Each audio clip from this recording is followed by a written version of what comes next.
Olá, como vão todos? Estamos aqui para mais uma sessão do nosso Lawcast, uma iniciativa da EBRAD, da nossa Escola Brasileira de Direito, em parceria com o Portal Uai, não é? E os Diários Associados. Hoje recebendo uma pessoa espetacular, maravilhosa, um querido amigo, professor e ministro Moura Ribeiro. Ministro, que alegria tê-lo aqui conosco, que honra, hein? O gosto é todo meu de estar aqui num ambiente muito agradável, né? Um belo de um estúdio, para mim é satisfação muito grande, gosto mesmo de estar aqui na sua companhia, professor.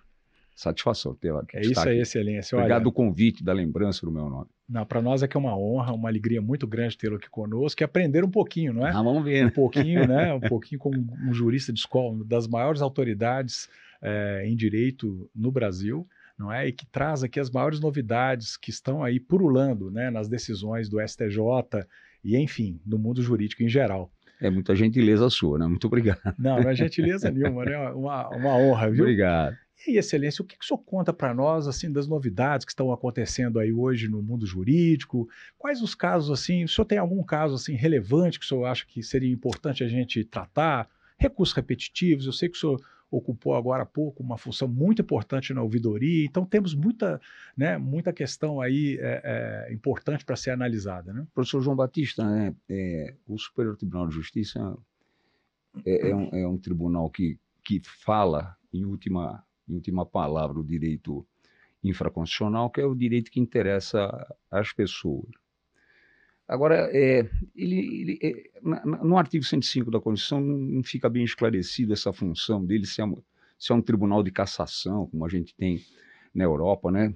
Cassa aquela decisão, volta para julgar diferente, porque depois, no fim das contas, a gente pode julgar e dar um colorido Perfeito. Jurídico, e isso não é o normal, né? Então, nós temos ali uma situação de transição que nem essa nova proposta de reforma constitucional será capaz de elucidar bem isso para todos nós, né? A questão da relevância da questão federal. Dia desse nós estamos até discutindo, hoje nós temos lá no Superior Tribunal de Justiça, professor, por incrível que pareça, em razão do artigo 85 do novo Código de Processo, não há sessão que não tenhamos pelo menos uns 5, 6 casos de fixação de honorários, por incrível que pareça. Olha só.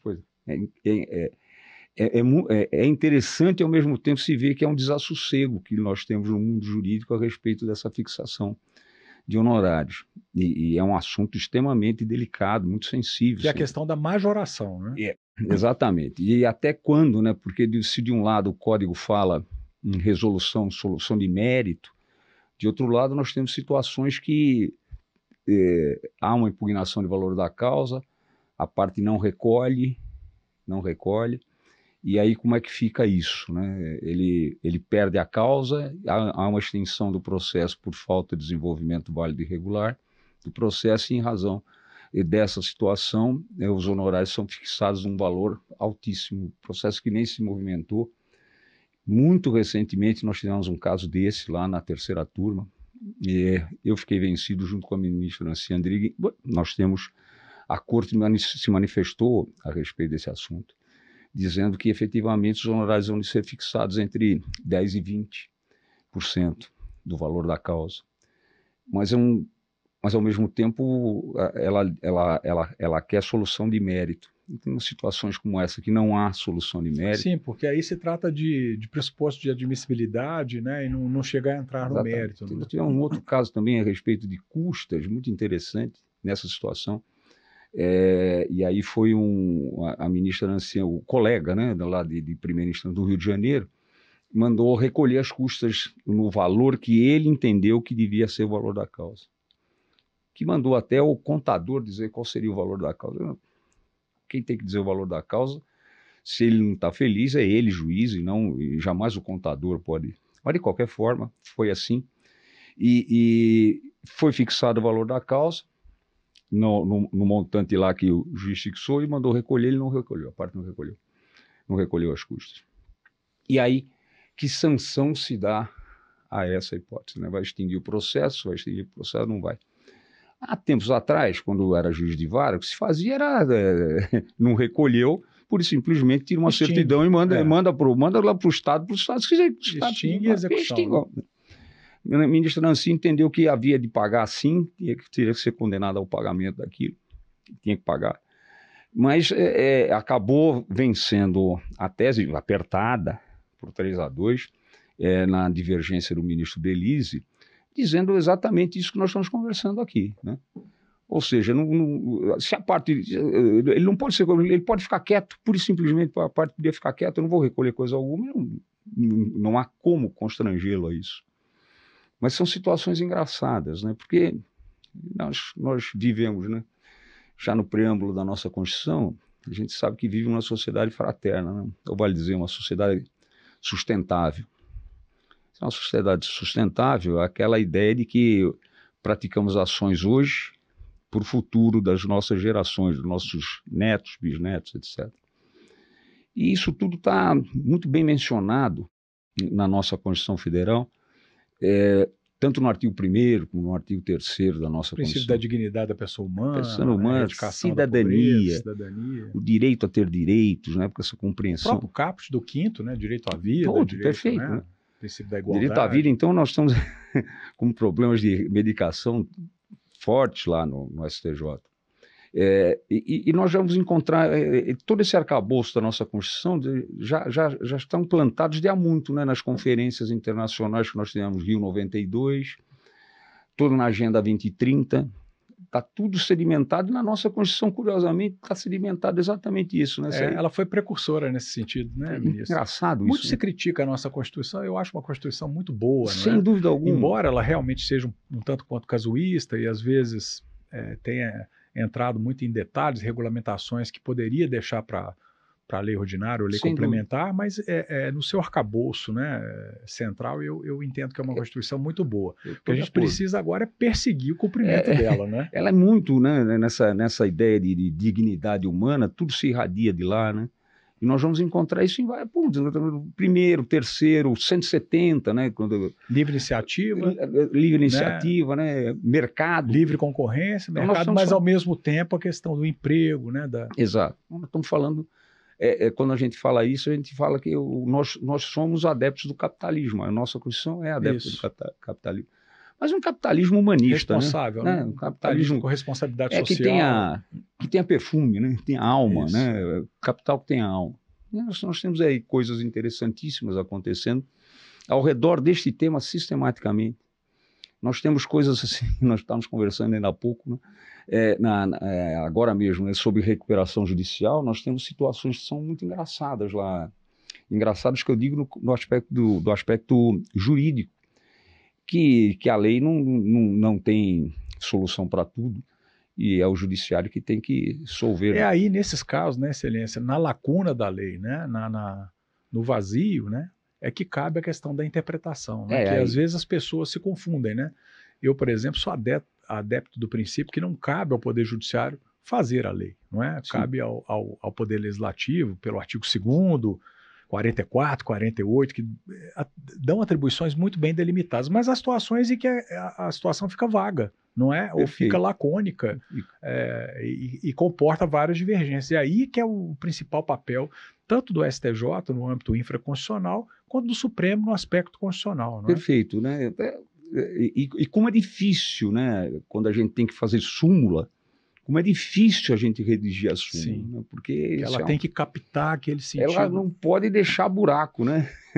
Dia desse senão a própria súmula começa a ter interpretações exatamente. diversas. Dia desse, agora, na última sessão que nós tivemos, na sessão com cedilha, né? A sessão com cedilha é o nosso grupo, né? Isso. Na Justiça Comum é o grupo, né? A reunião de duas câmaras faz o grupo, e lá para nós é a sessão com cedilha. São duas turmas que fazem uma sessão com cedilha. Assim também é no Supremo. Mas nós tivemos lá um caso muito interessante a respeito da vida em comum do septuagenário. Sim. Se vai ou não vai comunicar os bens adquiridos. Aquela questão da separação obrigatória. Exatamente. Né? E aí, redigindo a súmula, olha, o septuagenário, tal, que se passa a viver em união estável, e aí começou assim, os bens se comunicam, vírgula. Aí começou. Se comprovado o esforço comum. Se não é bom. Quando comprovado o esforço comum. Não. Desde que comprovado o esforço comum. Como é difícil redigir, né? E às vezes as palavras têm um poder, não é? É incrível, porque às vezes uma oração mal construída, ela pode comportar várias interpretações. E aí o que passa a ser necessário interpretar é a própria súmula e não mais a lei, ou seja, o problema continua, não é? O problema continua. Outra coisa que o problema continua, professor João Batista, interessante, antes da pandemia, nós tivemos um borbotões de casos aqui em São Paulo, que eles eram originários de ações pedindo medicação. Medicação que não estava... Esse caso ele foi muito debatido, inclusive aí na imprensa, não é? Exato. Que é a questão dos medicamentos, de fornecimento obrigatório pelos planos de saúde. Fornecimento obrigatório de medicamento que não estavam homologados pela Anvisa. E eu não me lembro qual foi a operadora do plano de saúde agora, mas ela veio me contar, fui procurado lá no gabinete, porque era muito interessante. Os juízes de primeira instância estavam concedendo a medicação que não era homologada pela Anvisa e determinando que o remédio fosse entregue em 24 horas sob pena de prisão do administrador. Não havia nem sequer o tempo hábil, né, para que pudesse se manejar um agravo de instrumento ao tribunal para resolver essa situação, porque finalmente estava se determinando prisão de alguém. E o caso então chegou lá, veio distribuído para mim, e eu preparei a audiência pública para formar um tema a esse respeito. Perfeito. E então foi audiência, as pessoas se manifestaram, todos os planos foram lá, amicus curiae, inclusive negócio... para se formar um entendimento, porque às vezes aquilo que aparentemente parece alguma coisa, não é? E nós precisamos mesmo, né? A gente precisa desse diálogo. Ouvir a sociedade, né? Precisamos desse diálogo, não pode ser uma solução top-down, né? É importantíssimo isso daí, né? Essa conversa. E foi um negócio muito interessante. Os colegas foram participar também, os colegas da nossa sessão, né, da segunda sessão, foram todos participar, ajudaram na formação desse convencimento. E depois nós fomos para a audiência, e foi o tema 990, que foi na minha relatoria. E nós assentamos naquela ocasião que o plano de saúde não estava obrigado a entregar medicamento se não fosse homologado pela Anvisa. E nós pusemos lá um desde que... mas uma vez homologado esse medicamento, não seria mais necessário de forma alguma a repetição do pedido judicial. Então nós demos uma solução para além daquilo que foi pedido para dar inclusive uma certa perenidade e não, enfim, não congestionar o judiciário com pedidos reiterados com a mesma natureza. Mas veja, professor, o que é interessante, sobrevieram inúmeros embargos de declaração, inúmeros. Exatamente um ano depois, foi em setembro do outro ano, é que nós fomos decidir isso, afastando os embargos de declaração. E aí é que transitou em julgado. Quer dizer, então foi uma coisa extremamente importante, socialmente importante, é uma função digna do nosso Tribunal da Cidadania, ele se presta a isso mesmo. Mas a resposta que nós demos à sociedade, para mim, com todo respeito, não foi uma resposta... Não chegou a alcançar o desiderado. Exatamente. E em plano de saúde, nós tivemos agora também um caso que mexe com todo mundo, não há quem não se preocupe com isso, foi a questão da taxatividade da medicação. Isso, eu estava achando até que o senhor ia abordar esse tema, que é o rol taxativo, né? Se é um números clausos ou números apertos, né? Para falar aqui com os nossos estudantes de direito, né? E de pós-graduação também, especialmente aqui da EBRAD, não é? Enfim, quando a gente fala aí, pessoal, do números clausos, números apertos, olha aqui um exemplo interessante. Foi realmente, mexeu bastante lá com o Superior Tribunal de Justiça. Foi uma sessão muito tensa, né? Sessão com cedilha também. Sim. Muito tensa, porque tivemos várias sustentações, era um caso muito... É um caso que mexe com todo mundo, né? Não há quem não saiba de um parente doente, não sofra com esse parente. Porque se por um lado existe aquele drama pessoal, não é? Como o senhor disse, da pessoa que está doente, do parente que está ali extremamente preocupado com a vida, inclusive, não é? Daquele ente querido, né? Por outro lado, há aquela questão da composição dos custos, né? A previsibilidade dos planos de saúde, não é? há muitas vezes decisões judiciais que são um pouco forçadas e que às vezes acabam impondo uma obrigação sem cunho legal, não é? E muitas vezes também causando até um acréscimo no preço dos planos de saúde em geral, porque aquilo vai acabar sendo suportado de alguma forma. Então, são dois valores difíceis, não é? Difíceis de serem compensados, né? O relator, hoje o nosso corregedor nacional, o ministro Salomão, eu vinha na minha turma, que é a terceira turma, eu vinha sustentando que o rol não era taxativo, era exemplificativo. Vinha sustentando isso e nós estávamos lá sempre em 3-2. Até que o tema acabou indo para a sessão para resolver como um repetitivo de uma vez por todas. Foi IRDR, né? Exatamente. E aí foi para lá e o voto foi do ministro Salomão. Um voto brilhante. Eu lembro até que aquele dia, depois de eu ouvir o voto do ministro Salomão, foi curioso, eu encontrei com o ministro Belize no aeroporto e falei com ele, olha, Belize, eu votava pela exemplificatividade, mas esse voto do Salomão me pareceu irrespondível. Um voto, para mim, brilhante, irretocável. São Paulo. Voltei aqui para São Paulo, vim para casa. No domingo à noite, eu retornei para Brasília e estava lá vendo meus processos, liguei a televisão, por acaso, estava um programa na televisão, contando a história de uma criança que precisava de um remédio, que o plano de saúde não ia fornecer o remédio. Um remédio caríssimo, absurdo de preço que falaram lá na ocasião. Naquele momento eu falei, aquilo que eu estava pensando na quinta-feira... Não só através de uma reflexão detida, nós estamos falando agora mesmo, a gente precisa desse... amadurecimento da convicção. A gente precisa desse diálogo, né? Quando eu vi aquilo, eu falei, mas não pode, né? Não dá, a medicina evolui demais. Bom, aí veio o voto do ministro Salomão, o ministro Nancy Andrighi divergiu num voto também brilhante, e aí nós começamos com as divergências e tal, até que o ministro Coiva pediu vista para tentar fazer uma pacificação, fez uma proposta de taxatividade mitigada. Bem, e eu fui o último a votar, já estava fechado, o placar já estava fechado, não havia mais o que se fazer ali, mas naquele instante que eu votei, eu lembrei que os meus pais me falaram para eu ler Monteiro Lobato. E aí eu lembrei da dona Benta, e falei, quando eu conversando com o Narizinho, minha filha, o mundo não é habitado por gente, por pessoas, e não por anjos. Se fossem anjos, ficaria mais fácil. Eu comecei a votar assim, né? E quanta falta faz Monteiro Lobato para essa juventude hoje. Eu leio Monteiro Lobato, isso é um sábio conselho. Olha, meus pais falavam isso e tal, é interessante. Eu fiz esse voto, mas já está resolvido e tal. Eu fiz um voto cá entre nós grande, fui buscar tratados internacionais sobre direito de saúde, direito de vida, direito de vida a dia. Isso aí eu me louvei muito também num voto que na época era recente, do ministro Lewandowski, um humanista de mão cheia, e fiz meu voto no sentido que o rol era exemplificativo, não tinha desde que, né? É exemplificativo, porque pensava eu, quanto mais se coloca desde que, mais dificuldade nós vamos ter, né, para aplicar esse nosso repetitivo. Aquela condicionante acabará limitando mais uma vez. Sempre fica o meu problema.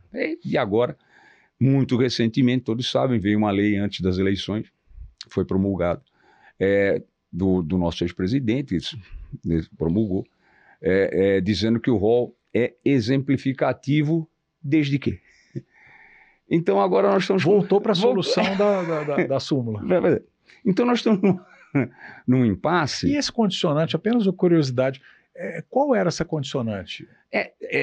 Uma delas que é interessante é desde que haja uma indicação expressa de um órgão subordinado ao judiciário, nós chamamos de Natijus, né, um órgão nosso, que todos os tribunais têm, ou quase todos os tribunais têm, que nos orientam a respeito daquele... Para ter uma orientação técnica do Poder Judiciário, para que ele não decida ali a luta. Aliás, o CNJ está até trabalhando em cima disso, desse Natijus e tal. O Rio tem um forte, São Paulo também tem um forte. E dentre eles está isso. Agora, nós temos aqui, com essa nova lei, aquela questão que todos os alunos sabem, né? A lei retroage ou não retroage, né? Todos os alunos sabem disso, né? É o nosso artigo 5º, inciso 36, não é isso? Não volta, né? Agora, então nós temos situações... Aí, pessoal, a lei no tempo e no espaço, não é isso? É isso aí. O princípio da irretroatividade da lei. Para o réu beneficia, né? Talvez fosse o caso de falar, olha, para o doente também, para o doente também beneficia. Bem, mas nós não temos isso, então paramos, pensar um pouco nisso. Como é que vamos fazer? Na última, não foi um debate que também nós tivemos lá, está parado, e nós precisamos dar uma solução o quanto antes para isso, né? Porque a lei não veio a facilidade apregoada, ela não trouxe, efetivamente não trouxe. É uma situação muito difícil de conciliar, né? E aí vai tá. ser bem, Veja, ser professor, bem dura, né? Os casos anteriores à lei e que já tem o parecer do órgão oficial do Poder Judiciário, do órgão médico do Poder Judiciário, esses podem ou não podem ser julgados? Essa é a grande dificuldade. Pensou que pode. E na próxima semana, já combinei, eu e o ministro Vilas Boas Coelho já combinamos de colocar casos semelhantes, o meu e o dele, são absolutamente semelhantes, em julgamento pela terceira turma e ver o que vai acontecer. Porque começar a tentar sedimentar a jurisprudência. Nós precisamos dar uma solução, não? Temos que dar uma solução. Porque afinal os doentes estão lá aguardando, não é? E os próprios planos também, não pode prevalecer essa insegurança jurídica. Também para eles, não é? Para os dois lados. E tem um outro lado que o senhor acabou de falar, né, professor? O doente padece, mas a família padece junto. Puxa, então a pessoa está lá com uma liminar, está pendurada. É um drama. E não tem solução ainda, né? Quer dizer, ele não respirou ainda. Então, o senhor Tribunal de Cidadania, nós temos que efetivamente prover isso aí o mais rápido possível. Uma solução séria. Semana que vem nós vamos ter lá na terceira turma uma posição a esse respeito. É interessante, é um tema muito interessante, como é também, né? Eu estava recordando aqui, conversávamos há pouco, né? Uma outra situação que começou a surgir, não é? É essa de atribuir personalidade jurídica. Eu conversava isso outro dia, inclusive, aí com um grande jurista, né? O professor Nelson Rosenwald, e que estava alertando, né, dessa dificuldade de entendimento hoje acerca da atribuição de personalidade jurídica não mais a pessoas, né? Diz que na Alemanha já está se discutindo isso muito, não é? E, ao que parece, isso começou a chegar no STJ, não é? Já chegou um caso desse, foi da relatoria da ministra Nancy Andrighi, a quem rendo minhas homenagens, e era um caso interessante porque um casal, um homem e uma mulher, que viveram juntos por algum tempo e resolveram criar cães para ganhar dinheiro com esses pets, né? Veja, estamos falando dos pets, coisa móvel, semovente para nós. Sim. Objeto de compra e venda. Objeto de compra e venda. Bens tangíveis. Pode ser comprado, vendido. E aí, a grande discussão que nós tivemos é que esse casal, que viviam em união estável, resolveram se separar e os pets ficaram com o companheiro. Um belo dia, a companheira foi lá e retirou os pets da casa do companheiro e levou para casa dela.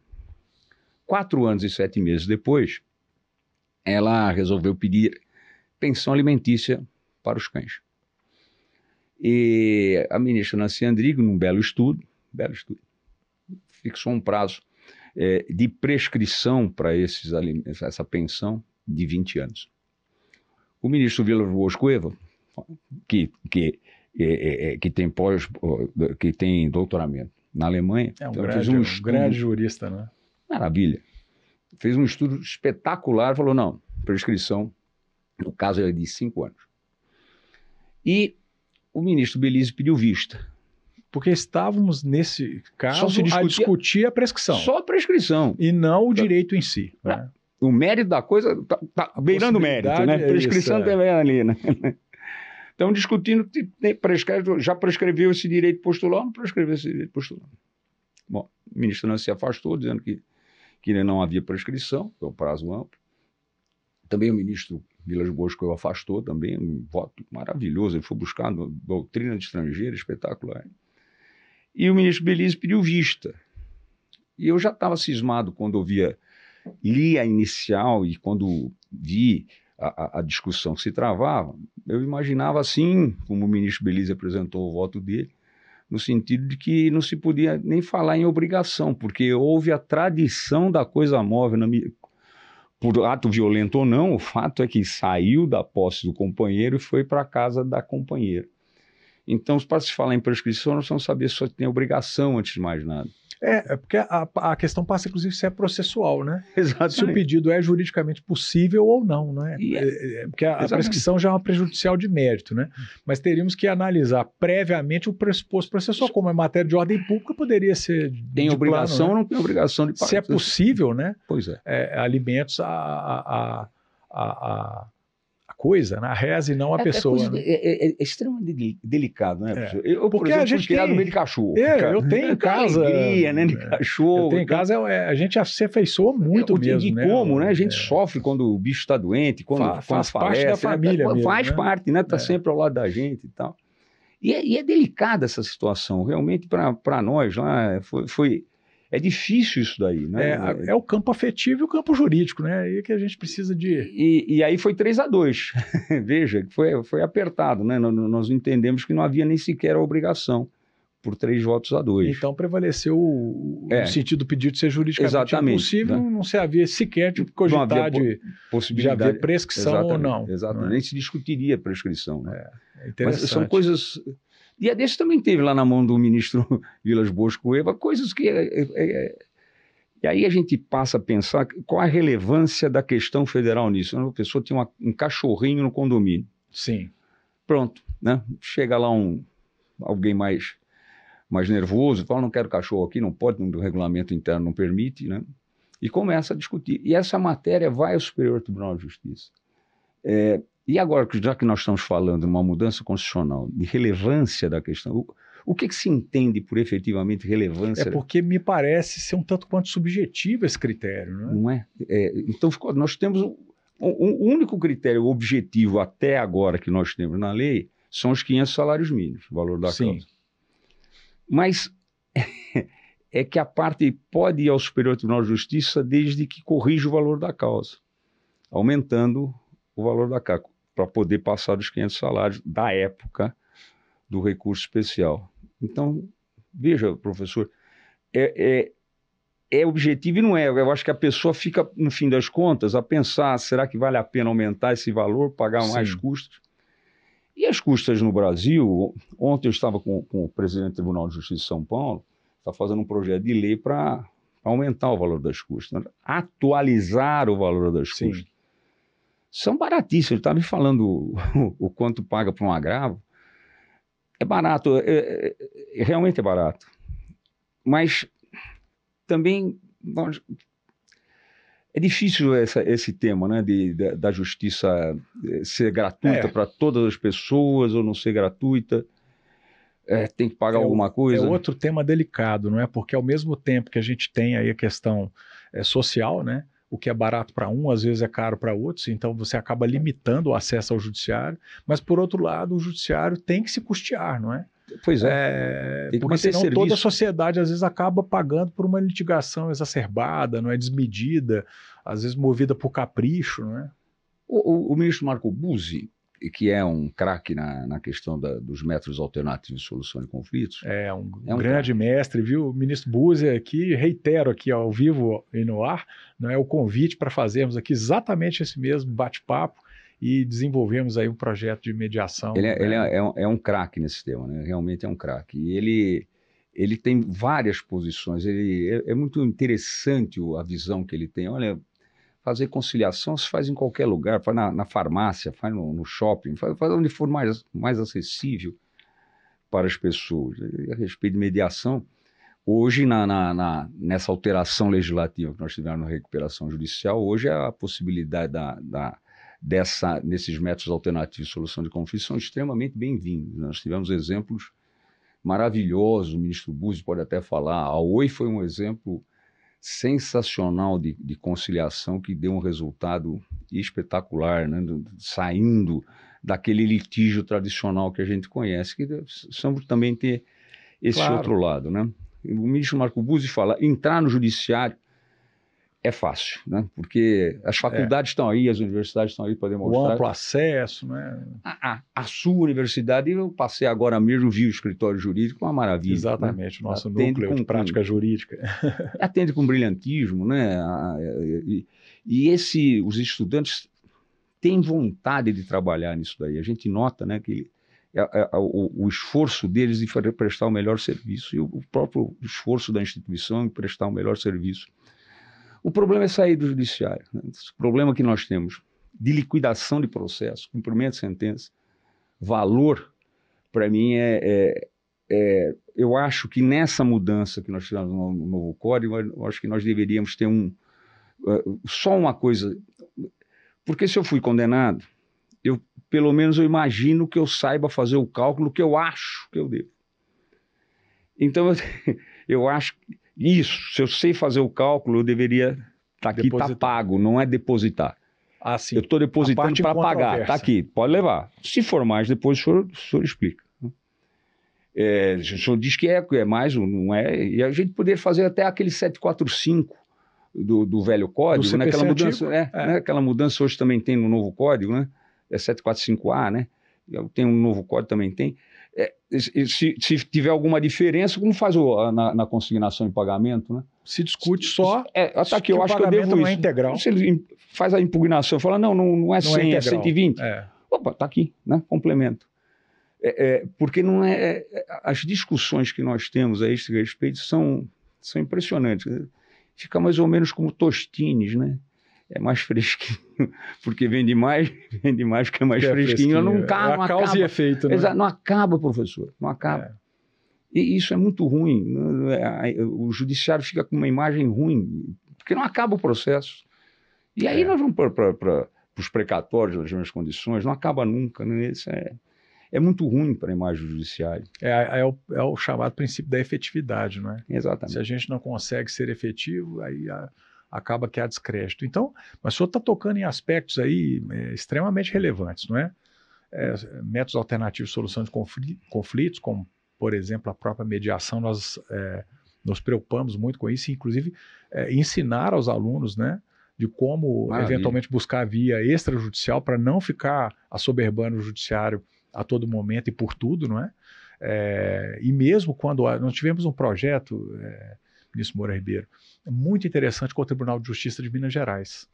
Talvez valha a pena, vou levar isso aqui para o ministro Buzzi, que é o seguinte, foi um projeto, uma vara se candidatou, né, com a anuência, obviamente, da presidência do tribunal, isso em Belo Horizonte.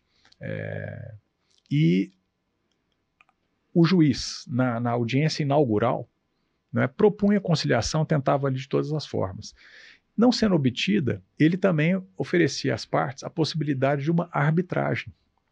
E as partes topando nomear um árbitro, ele então extinguia o processo, encaminhava para a via arbitral. Perfeito. E nesse projeto a gente tinha ali uma câmara arbitral formada, não é?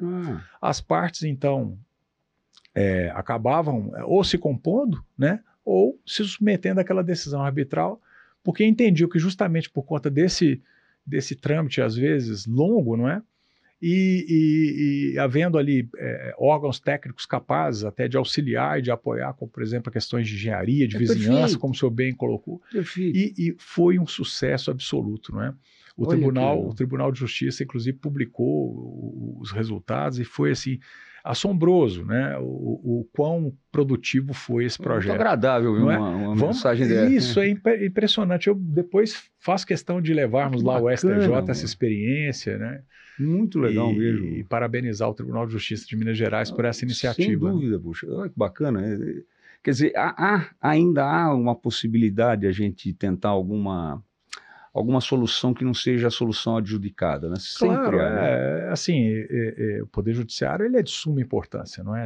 A importância dele, enfim, nunca jamais será reduzida, eu acho, claro, né? Porque, afinal de contas, quando aquele impasse perdura e permanece de uma forma irreversível, há que se ter no mundo moderno alguém que vai arbitrar, não é? Vai ter que dar uma solução. Alguém que vai ter que dar a solução, não é? Já já, enfim, desde o nosso direito romano, essa questão ela é muito bem solucionada, né?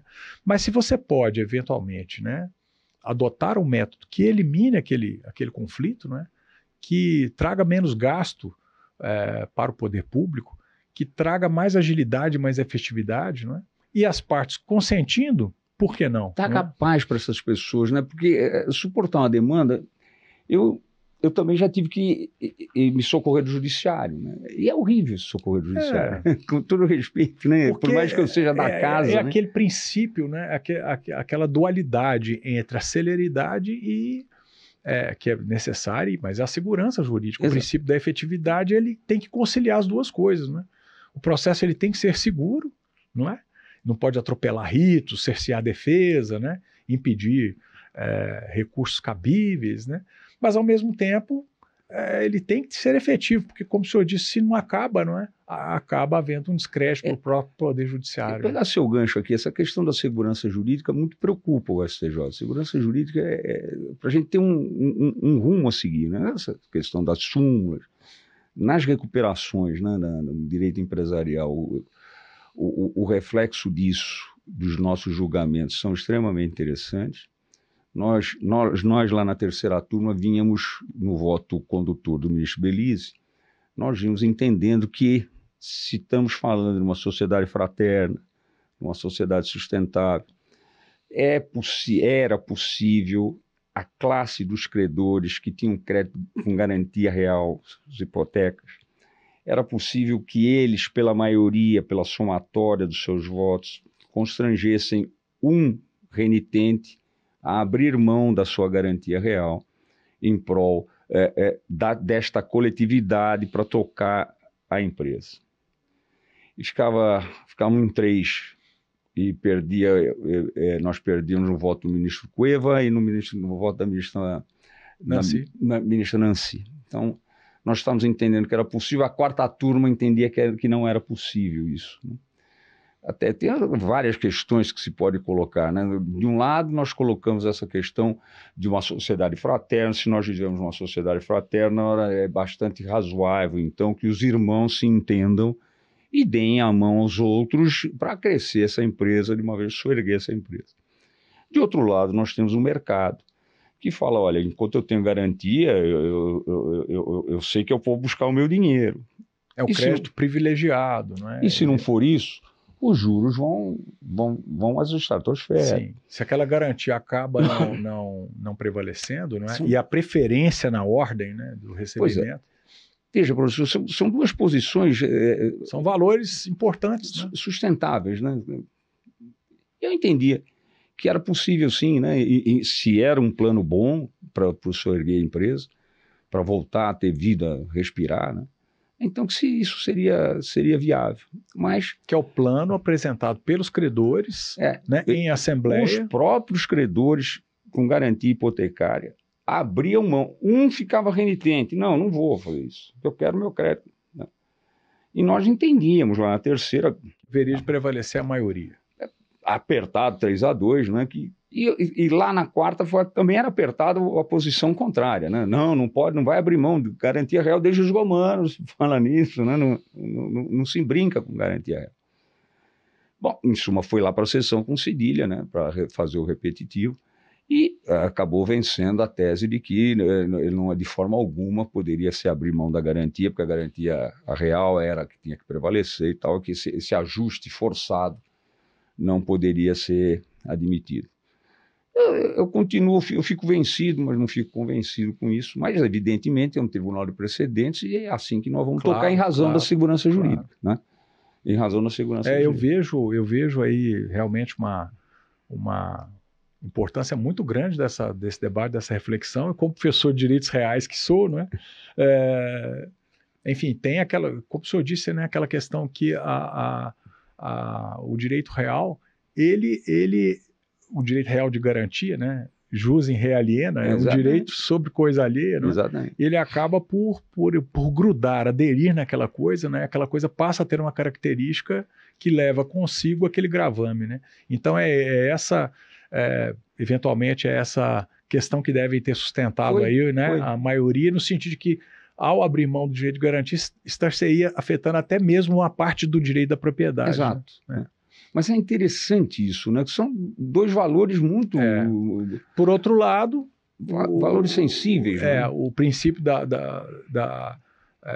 enfim, da relevância social da empresa, né? da persistência da atividade econômica, dos empregos que estão ali. E por que não numa sociedade fraterna os irmãos não se darem as mãos e não se ajudarem, né? São questões delicadas, muito, né? Eu acho interessante os alunos ouvirem isso, né? Notarem essa preocupação do Poder Judiciário, do Superior Tribunal de Justiça, em campos assim extremamente sensíveis, né? Como este, por exemplo, né? Eu acho que para nós lá em suma, vence o entendimento majoritário. Exato, né? Mas... a beleza do colegiado, como diz o nosso querido amigo e ministro Marco Aurélio. Exatamente. A beleza do colegiado. É o colegiado. Quantas vezes... nos curvamos a isso, né? E vamos seguir nessa toada. Né? Mas na recuperação nós tivemos algumas coisas boas, né, com a nova lei, né? O deputado do Rio de Janeiro, que cuidou disso, cujo nome não me lembro agora, ele foi várias vezes ao STJ conversar conosco a respeito dessas mudanças mais pontuais que estavam afligindo. Dos grandes avanços, era a possibilidade de terceiros emprestarem dinheiro para ver que a empresa é viável, né? Vem de fora para ajudar aquela empresa a se soerguer, porque ali ela sabe que ela vai conseguir depois até ter um investimento produtivo. Então essas coisas me pareceram assim, essa eu acho muito uma grande inovação. São os métodos alternativos dentro da recuperação judicial também um grande avanço que nós tivemos. E tem um debate muito interessante também, que é a possibilidade de recuperação judicial de pessoas jurídicas sem finalidade econômica, né, das associações, por exemplo. Né? E aí nesse campo tem um outro aspecto dessa na recuperação judicial que me parece também muito relevante, que veio acontecer na nossa legislação. Não só um terceiro poder vir ajudar a empresa, como atividade do recuperador, né, do administrador.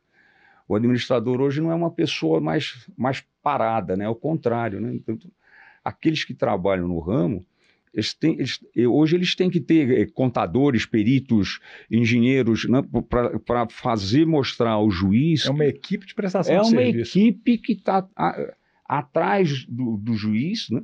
Da confiança do juiz, porque o juiz que indica o seu administrador, e é interessante porque o judiciário não tinha isso, né? Então, uma das nossas conversas, né? Dentre elas, uma outra, o pedido de recuperação por si só não poderia ser... Vamos examinar primeiro se é viável esse pedido de recuperação. Porque tocar o processo que não é viável... Afinal, se descobre que não vai nada, não adianta nada. Né? Então, convola em falência, bom, e daí? Né? Então, seria... nós batemos bastante nisso, mas não foi feliz. Mas, de qualquer forma, hoje, o administrador judicial exerce esse papel ativo. Né? Ele tem a função de tocar o processo, mas tocar o processo com segurança, mostrando para o juiz que aquele plano é possível sim, porque todos os cálculos... É interessantíssimo isso, né? Os cálculos que ele apresenta. Não é uma intuição, é uma convicção técnica. Não é um administrador qualquer, né? O administrador não pode ser perito, não pode ser contador, não pode... Então ele tem toda uma equipe atrás dele para mostrar e essa ideia de fazer o sucesso da recuperação. Não somos só nós, né? Na União Europeia... Em todo o mundo, os Estados Unidos, todo mundo tem grande interesse na recuperação da empresa. Porque o emprego, né? É um papel importante, emprego e renda. Né? Emprego e renda. Né? Nós somos capitalistas. Que é o grande papel aí. Estamos falando nisso. Né? O papel social que a empresa desenvolve e que às vezes muitos não percebem. Né? Ainda acreditam naquele antagonismo entre capital e trabalho. Né? Quando...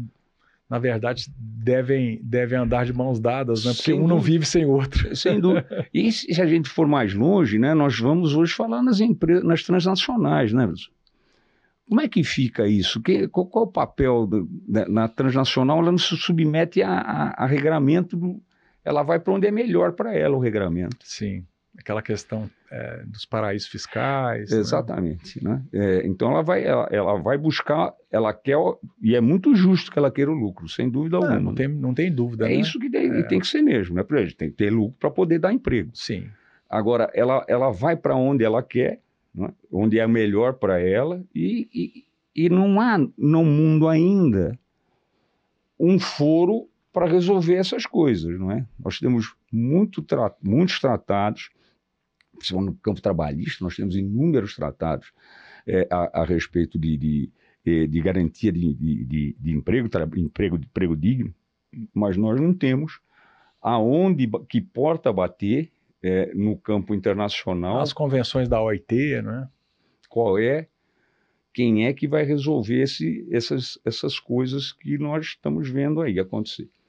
Casos como de carros que dão problemas, né, que começaram lá nos Estados Unidos nos anos 60, a esse respeito, e nós não temos o foro onde vai se debater isso. Então, um aspecto muito curioso, se o senhor me permite. Por favor. Nós temos lá aquele caso da usina Belo Monte. Ah, pois não, esse caso é bastante instigante. Né? É imenso. Né? E bateram a porta do Superior Tribunal de Justiça os pescadores dizendo, olha, estou sem renda, a usina não posso mais pescar. Então, tem dois com a represa, os peixes, né, sumiram, desapareceram e aquela atividade econômica que havia ali na região ficou prejudicada. Sabe-se lá se vai recuperar isso um dia ou se não vai recuperar.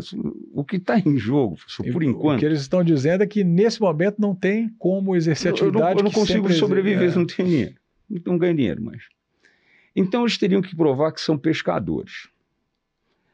Para provar que se ele é pescador e vive daquilo, é possível se pensar que ele poderia se beneficiar do Código de Defesa do Consumidor. De outro lado, se essa situação não é de consumo e é de insumo, então nós estamos no Código Civil. E se foi uma empresa que criou isso, uma empresa pública que fez esse problema, então nós vamos para que lado no STJ? Nós vamos para a primeira seção do direito público ou nós vamos ficar no direito privado. Então nós temos alguns dramas, né, para resolver. Se ele é pescador, como é que ele prova que é pescador? Então teria que ter um registro em algum lugar. Muito recentemente, o senhor sabe, nós tivemos uma discussão lá a respeito do agricultor individual, se ele poderia ou não poderia pedir o benefício da recuperação judicial, e nós acabamos entendendo que poderia sim pedir, desde que se registrasse a qualquer tempo, até mesmo no curso, no início do processo de recuperação. Eu pensei assim, pensei em voz alta, que ele demonstre que é pescador a qualquer tempo, nas mesmas condições. Não, mas não é isso que está em jogo. O que está em jogo hoje é a gente saber quem é o competente. Ou é a primeira sessão, ou é a segunda sessão. Se for a primeira sessão, nós podemos... A primeira é direito público. Se for para nós podemos pensar também que nós estamos diante de relação de consumo. E aí a prova inverte. Lá no público, não. São situações sociais extremamente... Nós estamos falando disso de muitas pessoas. Nesse caso é muito importante, porque se houvesse uma situação de competência em razão do lugar, não é? Você poderia, às vezes, até num eventual arguição de nulidade futura, se aproveitar os atos. Perfeito. Mas se tratando em razão da matéria, exatamente, não ficaria nulo ex radice, né? Desde lá. Né? Então, e também nós vamos resolver isso até o final do ano, porque esse é outro assunto que preocupa muito o Superior Tribunal de Justiça, a todos nós. Agora, o Código de Processo não tem um remédio para isso, né? É verdade. Não tem um remédio rápido para isso, né? Não tem. Pensando assim de uma forma rápida, me parece uma questão de responsabilidade civil, não é? Vamos forçar a mão, né? Vamos lá para a corte e resolver isso aí. E o que ficar decidido, cumpra-se, né? Pronto, vamos cumprir. Né? Agora, que precisa dar uma resposta em razão de segurança jurídica para essas pessoas, que é pelo caminho A ou B, né? Mas nós precisamos dar essa resposta. Porque a questão probatória, ela é preocupante, obviamente, mas ela já é uma questão, vamos dizer assim, de um munus processual, não é? Exato. Agora, essas questões precedentes são mais relevantes ainda, né? Porque se você não tem o processo, a constituição válida e regular do processo sequer, né, ao processo. Ainda nem começou, né, professor? E nós precisamos dar uma resposta já para essa pessoal, não é? Porque finalmente eles vivem estão disso. dizendo que, olha, puxa vida, minha subsistência está comprometida. Exatamente, e eu não tenho né? sequer a quem recorrer. É a dele, da família dele, né? De outros tantos que...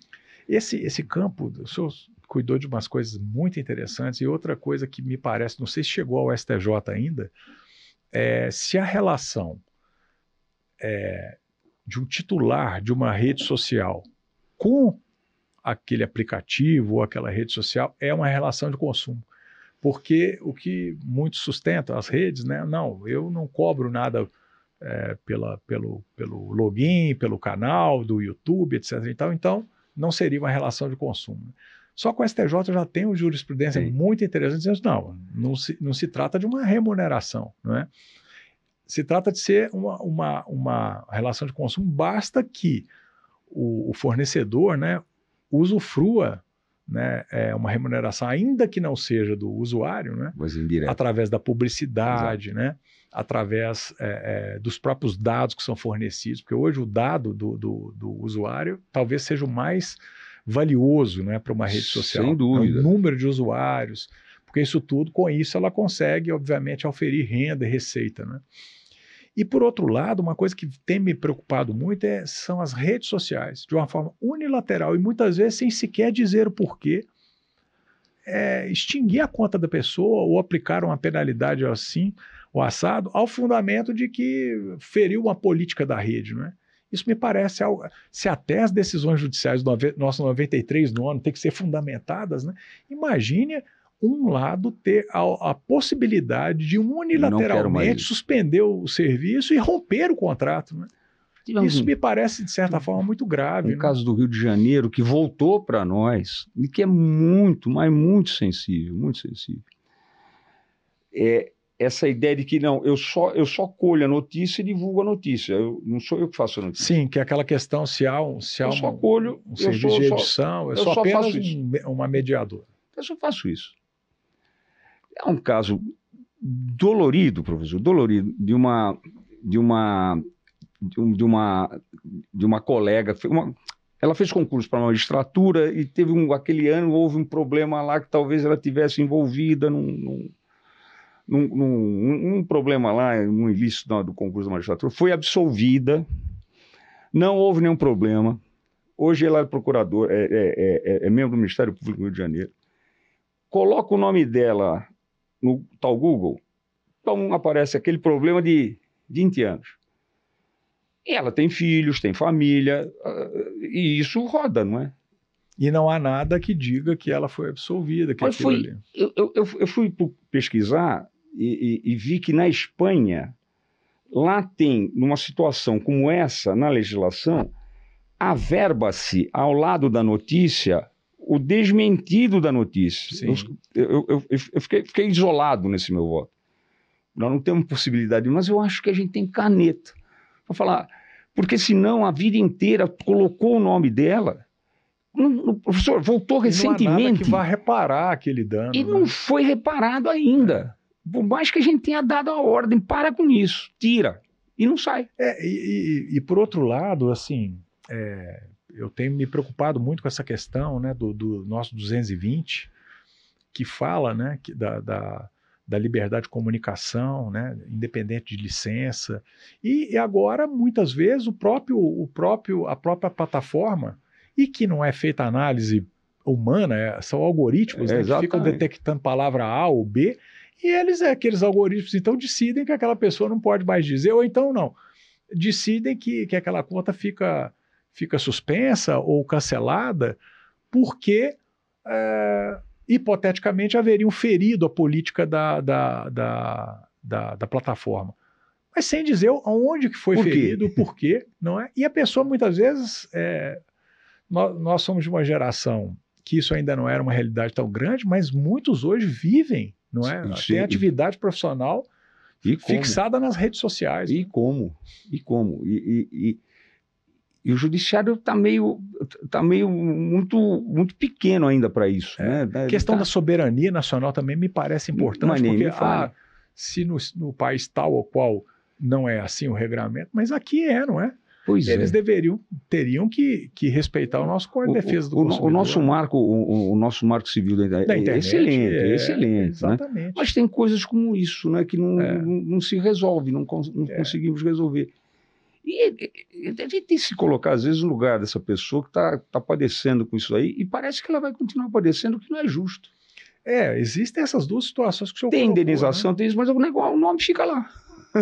E a indenização vai submeter, como o senhor está dizendo, a um processo longo, tortuoso, né? E que muitas vezes essa liminar ela não é concedida. Me parece que às vezes, né, há esse poderio econômico dessas grandes big techs, né? Sim. E que elas se sentem inalcançáveis. Né? Eu acho isso muito preocupante, né? E olha, pessoal, sou um fã das redes sociais. Eu acho que a nossa nova ágora grega, sim, não é? Claro. É a praça virtual, sim, onde as pessoas... a praça do grego é essa, isso, né? onde as pessoas se informam livremente, se comunicam, se expressam. Mas é por isso mesmo que a gente precisa ter esse certo controle, né? A praça pública do grego é essa nossa agora. É isso mesmo. Né? E é preocupante, essas coisas, elas mexem com a gente. Basta se colocar no lugar... da pessoa que é vítima do problema, não é? Exatamente. Como o senhor estava dizendo no caso dos pescadores, imagine a pessoa que tem um canal no YouTube que tem milhões de assinantes, não é?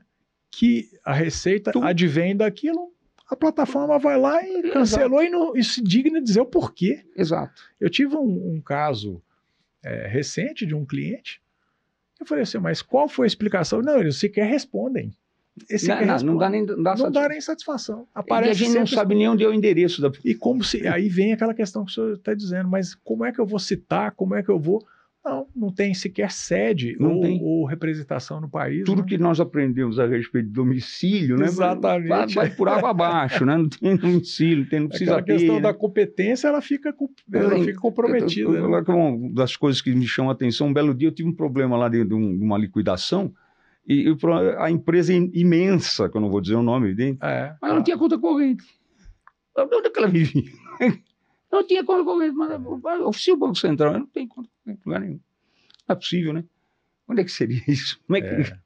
É o mundo contemporâneo, moderno, que a gente vai ter que aprender a viver nele, não é?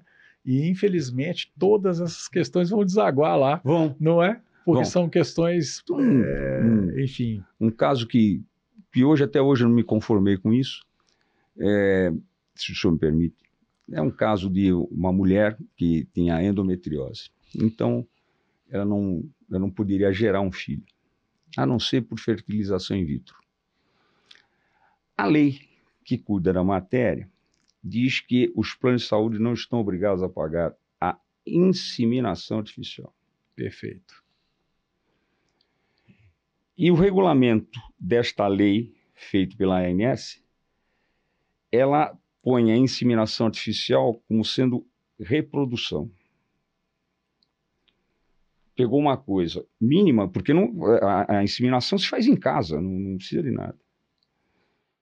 E ela pegou esse termo e jogou como se fosse reprodução. O gênero é reprodução. Bem, então veio um caso de São Paulo, muito bonito, em que se fez essa separação, né? Olha, uma coisa é inseminação e ela não está querendo inseminação, ela quer uma fertilização in vitro, aquela que a gente falava antigamente, o bebê de proveta. E esse daí, como é uma reprodução, ela tem direito a isso porque é moléstia, está catalogada com se tem CID, e se tem CID, incide o Código de Defesa do Consumidor, essa senhora tem direito a isso. Eu fiz o meu voto nesse sentido, a minha turma entendeu, naquele caso, que era, a quarta turma entendeu que não era, que não poderia ser obrigado a pagar. E foi lá para a sessão com o CIDI, para decidir esse tema, e nós perdemos, eu perdi. A minha posição ficou, eu vencido, ficou vencido o ministro Nancy, ficou vencido o ministro Sanseverino. E eu fui o último a votar, estava perdido, estava vendo que estava perdido. Mas como é que o tribunal... Eu falei isso, então estou repetindo aqui agora. Sim. Eu não entendo como é que o Tribunal da Cidadania nega a uma mulher o direito de ser mãe, por métodos possíveis. Né? Porque não é possível o regulamento se sobrepor à lei. A lei só fala em inseminação artificial, não fala em reprodução. A inseminação é uma das formas de reprodução. Eu fiquei vencido, né? E outros casos semelhantes também.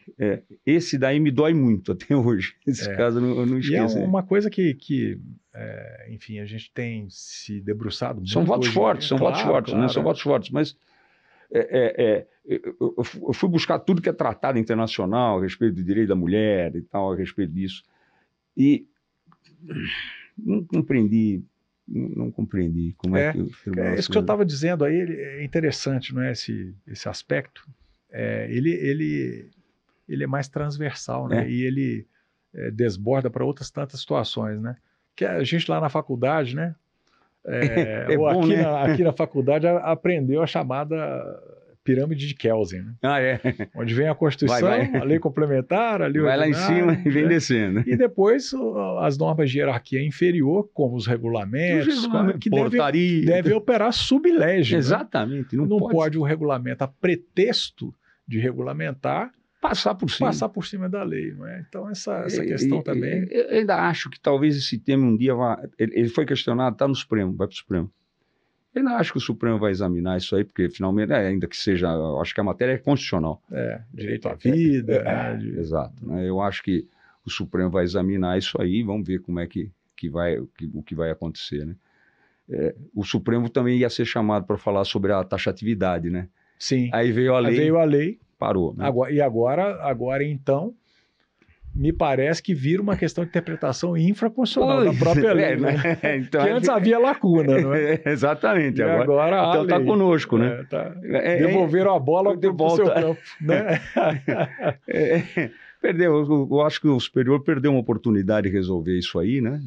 Sem condicionamentos, né? Sem condições.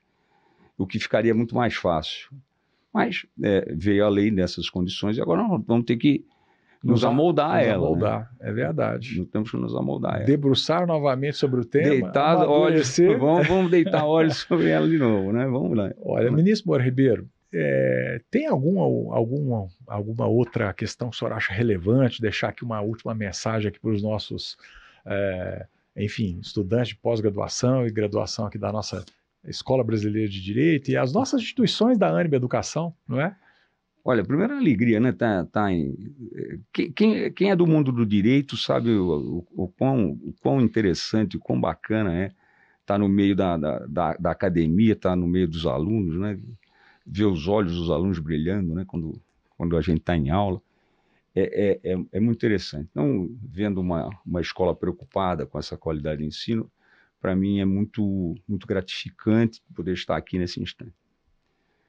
Se há algum aluno ou aluna que esteja nos assistindo e que queira fazer magistratura, que eu espero que tenha alguns. Com certeza teremos muitos aí, né? Nós temos uma magistratura que está muito achincalhada, aviltada, injustamente achincalhada e aviltada, porque o judiciário é o fiel da balança. Essencial, não é? Nós vimos nessa pandemia o quão importante foi esse fiel da balança, né? No curso dessa pandemia, foi a atuação judiciária pelas mãos dos nossos ministros que garantiram o direito à vida e o direito à saúde. E se tiver alguém pensando em fazer magistratura, eu quero dizer que eu fiz 3 concursos para a magistratura paulista. Venho de uma família de médicos na minha cidade de Santos e conversando um belo dia com o papai me disse para eu fazer direito, tomei um susto danado quando ele falou para fazer direito, jamais pensei, imaginei que ele ia falar, não, vai fazer medicina, né? Bisavô. Aquela tradição, né, da família médica, como tem da tradição da família jurídica, não é? Né? E na minha família jamais teve algum advogado. Eu segui o conselho do papai e fui fazer direito. E depois de 2 concursos frustrados, no terceiro eu dei a sorte, né? Eu me agarrei com o meu Santo Antônio tanto quando o papai falou... Sorte é essa competência que vocês observaram aqui hoje, que tiveram a oportunidade de acompanhar, ou seja, um dos maiores juristas do Brasil. Obrigado. Eu me agarrei com o meu Santo Antônio naquela ocasião, que o papai me falou para fazer direito. Eu falei, bom, então, eu falei para o papai, já que eu tenho que fazer direito, eu quero ser juiz. Também não sei, até hoje, eu não sei como é que isso saiu essa fala saiu da minha boca. E depois no terceiro concurso, realmente eu consegui chegar à magistratura. De 80 classificados, eu fui o 50º. Todos estão a ver que eu não fui bem no meu concurso, né? Nada de extraordinário, muito ao contrário. É um concurso dificílimo, não é? É bem ao contrário. O fato de estar entre os aprovados o bom mesmo é que eles são os 10 primeiros, né? E tal. Mas, de qualquer forma, eu sempre... aquela história do correr e não se cansar. Então, eu fiquei muito feliz sempre, né, de pertencer ao meu Tribunal de Justiça de São Paulo. Corri o estado de norte a sul, de leste a oeste. Cheguei a desembargador do Tribunal de Justiça de São Paulo, que era o ponto que eu queria chegar. Cheguei com muita alegria. Eu aprendi demais nesse maior Tribunal de Justiça do país, um tribunal que me forjou, um tribunal que me ensinou muito de comportamento, uma coisa maravilhosa. Realmente eu tenho muito a agradecer ao Tribunal de Justiça do Estado de São Paulo. E talvez, né, não sei como, mas acabei chegando ao Superior Tribunal de Justiça. Me inscrevi achando que... o presidente do Tribunal de Justiça da época insistiu muito, Ivan Sartori, insistiu muito para me inscrever. Aliás, aqui um grande abraço para o desembargador Ivan Sartori, né? Quem rende também minhas homenagens. Eu devo muito a ele, né? Porque ele ficou insistindo comigo e eu dizendo que não vou, e ele insistindo comigo, eu acabei, vamos escrever para ver, achando que não ia dar em nada.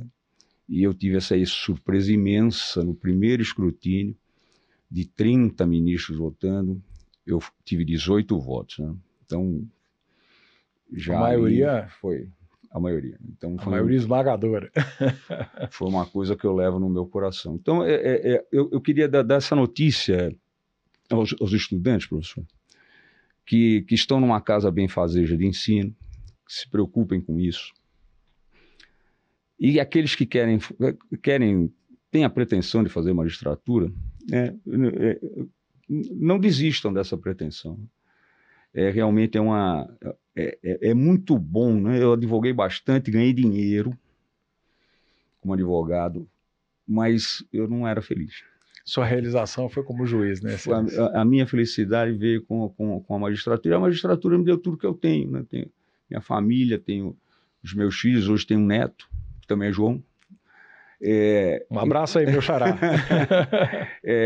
Olha, não desistam do sonho de vocês. Vocês vão ter um diploma que vale ouro, mas precisa ser bem usado, né? E usado com essa dignidade que nós imaginamos do talento, da bondade dos advogados. Eu termino, professor, se é que para terminar, a coisa de uns 15 dias, talvez o senhor tenha tomado conhecimento disso, a gente está vendo tanta intolerância, e um caso muito interessante de família que está julgado, foi julgado com 2 sustentações brilhantes.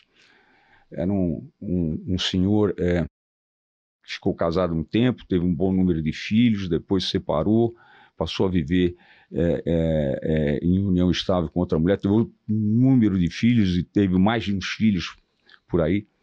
E tudo se prendia ao aspecto temporal para ver se haveria comunicação ou não havia comunicação dos bens, naquela teoria da ministra Nancy Andrighi. E quando terminou, e nós votamos por 5-0 acompanhando o voto da ministra Nancy, eu vi uma coisa que eu não via há muito tempo, professor.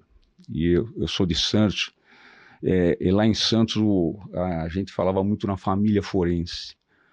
Os advogados não litigavam, né? Quem litiga são as partes. As partes, não há sentido, né? Os advogados sempre... O advogado é um profissional. Estão sempre abraçados, né? Profissional. E eu aliás, aqui um abraço à nossa querida Santos e à nossa Unimonte. Né? Tem lá. A São Judas Unimonte lá de Santos. É isso aí, verdade. E eu vi, ao final, 5-0, os 2 advogados se cumprimentaram sorrindo, com afetuosidade. Eu, naquele instante, eu pedi ao presidente, que é o ministro Vilas Boas Coelho, eu falei, presidente, por favor, me dá a palavra. Faz tempo nesse mundo com tanta intolerância que nós não vemos dois advogados se congratulando no Tribunal da Cidadania, né? Se abraçando afetuosamente. Isso aí correu em muitos lugares, talvez o senhor tenha tomado conhecimento disso. É aquele brocado, né, Excelência, que eu acho que é uma máxima que é atual e muito adequada ao mundo de hoje, né? As ideias brigam, as pessoas não, né? Isso. Né? Então, eu acho que existem duas situações muito interessantes, não é? A primeira, de achar que todo mundo tem que pensar igual, e quem pensa diferente de mim é meu inimigo. Né? Eu brinco o seguinte, né? Puxa vida, imagine, toda a ciência e a sociedade nasceu em torno do debate. Exatamente. Um debate livre, respeitoso. O que precisa de haver é respeito. Né? O que precisa de existir é urbanidade, não é? Como o senhor disse, tolerância com o outro. Né? O pensar diferente é um estímulo. Né? Quem estava certo? Newton ou Einstein? Exato. Não é? Pronto, já para por aí. Não é verdade? Edison ou Tesla? Pronto. Não é? É tão bacana. Trazendo aqui para o mundo do direito e aqui para a minha matéria, disciplina de direitos reais, não é? Hierg ou Savigny? Olha aí. Né? A gente tem, e poderíamos ficar aqui a noite inteira, né? Ou a tarde inteira, falando disso, porque foi em cima desses debates, Clovis ou Rui? Exato. Não é verdade? Olha aí. Em cima desses debates, que muitas vezes até chegaram a ser acalorados, não é? Claro. Quem é civilista, gosta aí do nosso Código Civil, muito interessante ver esse debate, não? Porque o nosso Código Civil vigente, ele tudo bem, ele é de 2002, mas ele é quase um espelho do nosso Código Civil de 16, não é verdade? Exatamente. E, por sua vez, muito inspirado aí no BGB alemão. Exato. Mas esses debates foram acalorados muitas vezes, não é? E foi em cima desse contraditório, dessa possibilidade de confronto de ideias e não de pessoas, não é? Que foi possível evoluir. A ciência toda avançou, tendo como base o debate de ideias, né? É aquela frase que se atribui a Lavoisier, não é isso? Não, desculpa, a Voltaire, perdão, Lavoisier. Lavoisier é aquela, na natureza nada se perde, nada se cria, tudo se transforma, mas é atribuída a Voltaire, mas há dúvidas com relação à autoria, não é?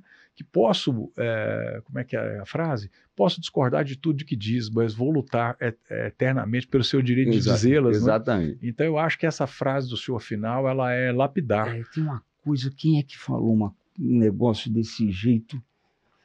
Que não vai me lembrar, que essa Covid me pegou, eu esqueço das coisas. Mas tem duas frases do Padre Vieira. Que, aliás, é outro. Que coisa, hein? Não, uma coisa impressionante. Para mim, e vai muito no mundo no nosso mundo jurídico, né? Principalmente para os estudantes, né? Que estão numa casa benfazeja de ensino, né? Então, ele fala assim, o Padre Vieira, fala duas frases para mim maravilhosas. Os que ouvem são os ouvidos. Os que ouvem bem ou mal são as pessoas. Então, depende muito do como é que eu estou vivendo nesse momento, principalmente no mundo jurídico. É verdade. Eu quero ouvir bem ou mal, né? Qual que é o meu ouvido? Chamados ouvidos moucos, né? Qual que são os meus ouvidos? Agora, para uma instituição preocupada em fazer o melhor possível, eu falo isso de coração, é o que eu sei, essa outra frase do Padre Vieira, professor, me parece também perfeita para este momento nosso. O Padre Vieira nos ensinou que os passos passam, mas as pegadas ficam.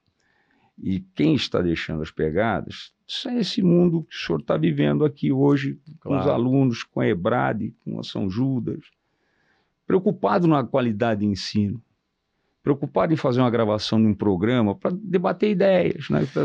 E a ideia do Lawcast, viu, ministro Moura Ribeiro, é exatamente essa, trazer um debate sadio, não é? Que pode haver concordâncias, discordâncias, né? Convergências, divergências, mas das ideias e nunca das pessoas. Né? Então, essa que é a nossa iniciativa, inclusive aí para a nossa querida Milton Campos, da qual tenho a honra de ser presidente hoje, mas também a grande responsabilidade, né? E já fica aqui aquele convite que fiz, né? Para realizarmos aquela nossa sessão do STJ, vamos lá. Né? A partir da essa é uma ideia que estava vicejando forte lá, isso, tal, aí veio a pandemia. Mas vamos ainda Mas realizar. vamos resgatá-la. Mas essa mensagem final só dá a ideia de quem é o ministro Moura Ribeiro, não é? E a honra que temos aqui de tê-lo conosco na EBRAD, né? Como professor e coordenador acadêmico do nosso curso da EBRAD em Brasília, que trata justamente desses temas, né? Da repercussão geral, né? Da uniformização de jurisprudência, da análise dos temas infraconstitucionais que cabe ao Superior Tribunal de Justiça, mais complexos, né, mais intrigantes e instigantes, e que tenho certeza que todos os nossos estudantes, seja da graduação e da pós-graduação, vão, enfim, crescer muito e aprender muito com isso, né? E aí, Excelência, eu só tenho palavras de agradecimento, não é? E dizer que o nosso papo é tão bacana, tão interessante, que fica com aquele gostinho de quero mais, né? Que bom. Olha aí, até a Siri entrou aqui falando em Big Techs, até a Siri já se meteu aqui na conversa. Mas eu queria agradecer imensamente, né, a sua presença aqui no nosso LawCast, dizer Obrigado. Que para nós foi uma honra, uma alegria imensa tê-lo aqui conosco. E já fica aqui o convite para uma próxima oportunidade. Prometo também ir lá a Brasília, bater o nosso papo e conversar, inclusive, com o ministro Buzzi para o nosso projeto de mediação. É isso daí. Muito obrigado. A alegria foi toda minha. Começamos assim, né? A nossa conversa hoje, essa agradável conversa. A alegria toda minha de poder participar, deixar alguma semente no coração dos estudantes de direito, né? Que lutam por dias melhores e por dias melhores na ideia do bem comum, né? Que é aquilo que nós temos na nossa Constituição, temos no Código Civil, e há muito. Esse gosto é todo meu. Pode contar comigo. Sempre que tiver atividade dessa monta, eu estou de mãos dadas com o senhor, professor. Esteja certo disso. Muito obrigado, ministro Moura Ribeiro. Meus caros telespectadores, foi um prazer, uma honra estar aqui mais uma vez com todos, com vocês, não é? E até a próxima sessão do nosso LawCast. Muito obrigado, forte abraço. Um abraço a todos. Muito obrigado, professor, mais uma vez. Obrigado.